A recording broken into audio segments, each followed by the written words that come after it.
ხმაურიანი დაპირისპირება იყო დღეს დილით ქუთაისში პარლამენტის შენობის წინ აქციაზე შეკრებილი საინიციატივო ჯგუფის წევრები პარლამენტის ქუთაისში დარჩენას მოითხოვდნენ, რა დროსაც შენობაში დეპუტატი კობა დავითაშვილი მივიდა.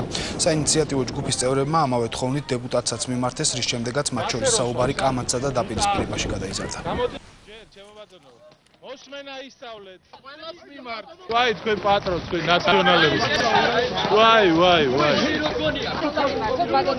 ვაი შენ პატრონო. ეს ხალხი არ არის. ესენი ამომრჩევლები ესენი არიან ნაციონალები. ნაციონალია რა. უსე ნაციონალი რა. გარიყულია. ნაციონალები გარიყული ვარ, თუ რა გინდა? ნაციონალ მოძრაობა. ვარ რატელი ტანჯა ქვეყანა ეს. ვარ ნაციონალი და მიამაყება და მეორე დაცა. ურა თქვენოდეს. 9 წელი დამთავრდა. თქვენი დრო დასრულდა ნაციონალურ მოძრაობაო. გიბძანთ, თქვენ ხალხი არ ახართ. თქვენ გაინტერესებთ ბიძინა ივანიშვილის ფული და პრორუსული ორიენტაციის პიროვნება ბრძანდებით. შენახალ პარლამენტი ქუთაისში არის ამ ქალაქისთვის ერთადერთი სასიცოცხლო შანსი. რაც შეეხება კობა დავითაშვილს, მე არ ვიცი რა უნდა და როგორც დამინახეთ, არც გამძრეულ ვარ და საერთოდ მომხრე ვარ, რომ ყველანაირი პროვოკაციის გარეშე ჩაიაროს ამ აქციებმა. ეს არის აბსოლუტურად მშვიდობიანი აქცია.